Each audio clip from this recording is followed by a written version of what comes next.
नमस्कार. मी वैभव Malvade, financial adviser. प्रत्येक कुटुंबाचा इन्शुरन्स असायला पाहिजे. का हवा आहे या विषयावर मी पुढचे 5 मिनिटं मी चर्चा करणार आहे. मित्रो, तुमच्या घरामध्ये जर तुम्ही कमवता व्यक्ती असाल तर पहिलं हे निश्चित करा की तुमचा विमा कव्हर आहे का, इन्शुरन्स कव्हर आहे का. का? कारण तुम्हाला माहिती आहे की तुमच्या गावातील, तुमच्या आजूबाजूच्या असे काही व्यक्ती असतील ज्यांच्यावर घरातला पूर्ण कुटुंबाची जिम्मेदारी होती. म्हणजे तो व्यक्ती कमवता होता. परंतु अचानक अशी काही घटना घडली की ज्याच्यामुळे तो व्यक्ती हयात राहिला नाही, म्हणजे त्या व्यक्तीचा मृत्यू झाला.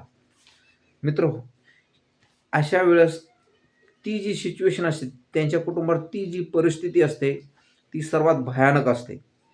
कारण खर्च हा लागणारा असतो, रेग्युलर चालू असतो. परंतु इन्कम सोर्स जो असतो, इन्कम सोर्स त्या व्यक्तीच्या नसल्यानं तो इन्कम सोर्स सुद्धा पूर्णपणे बंद पडतो. परंतु जर विमा असेल, म्हणजे LIC पॉलिसी असेल, तर तो खर्चाला कुठेतरी हातभार लावला जातो. क्लेमच्या स्वरूपामध्ये जी रक्कम मिळते त्या पैशानं कुटुंबाला थोडासा आर्थिक आधार मिळतो. म्हणून तज्ञ लोक सांगतात की प्रत्येक कुटुंबातील प्रत्येक कमवत्या व्यक्तीचा इन्शुरन्स हवा. LIC हवी, LIC पॉलिसी हवी. सरकारी LIC पॉलिसी म्हणलं तर फक्त LIC ऑफ इंडिया. म्हणून घरातील कमवते व्यक्ती तुम्ही असाल तर लक्षात घ्या, तुमच्या जवळच्या फायनान्शियल ॲडवायझरशी, LIC एजंटशी संपर्क करा आणि तुमच्या कुटुंबासाठी पुरेसा विमा घ्या. अधिक माहितीसाठी तुम्ही तुमच्या जवळच्या शाखेशी संपर्क करू शकता. खूप खूप धन्यवाद. तुम्हाला एक उदाहरण सांगतो. आपल्या राणी उंचगाव या गावातील एक व्यक्ती आहेत.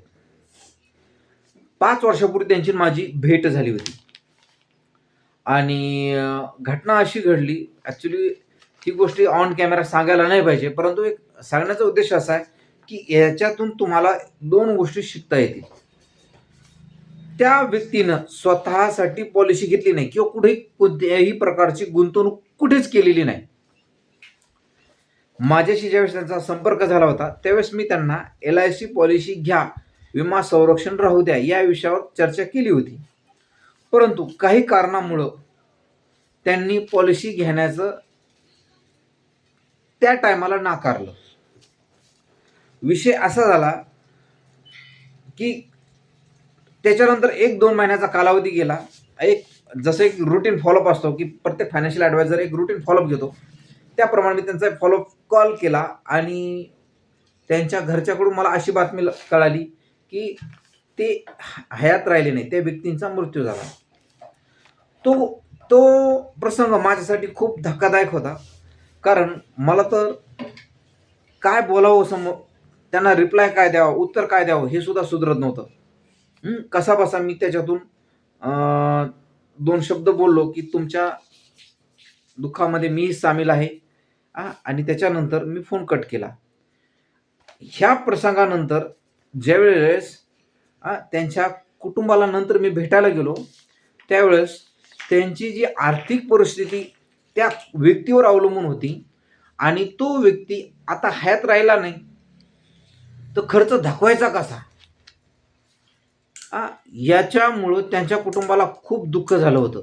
त्यांच्या नातेवाईकांना सुद्धा याची चिंता पडली होती की आता याच्यानंतर यांची मुलं कसे जगतील, यांना खर्च पाण्याची व्यवस्था कशी होईल. मला तर खूप धक्का बसला ह्या गोष्टीचा. मित्रो, ह्या प्रसंगातून तुम्ही एक गोष्ट लक्षात घ्या, तुम्ही जर घरातले कमवते व्यक्ती असाल ना, इन्शुरन्स घ्या. LIC पॉलिसी हा खर्च नसून भविष्यासाठी केलेली एक तरतूद आहे, असं आम्ही प्रत्येक वेळेस कस्टमरला सांगतो. तुम्हालाही मी तेच सांगतोय की LIC पॉलिसी हा खर्च नाही मित्र, हा तुमच्या भविष्यासाठी केलेली तरतूद आहे. बघा ना, बचत होईल पैशाची. प्लस मधामध्ये जर काही आपण हयात नाही राहिलो तर मोठी रक्कम मिळेल वारसदाराला, तुम्हाला स्वतःला रक्कम भेटेल. तुम्ही हयात राहिला तुम्हाला पैसे मिळतील, नाही राहिला वारसदाराला भेटतील. म्हणून बचत करा आणि LIC पॉलिसी घ्या. धन्यवाद.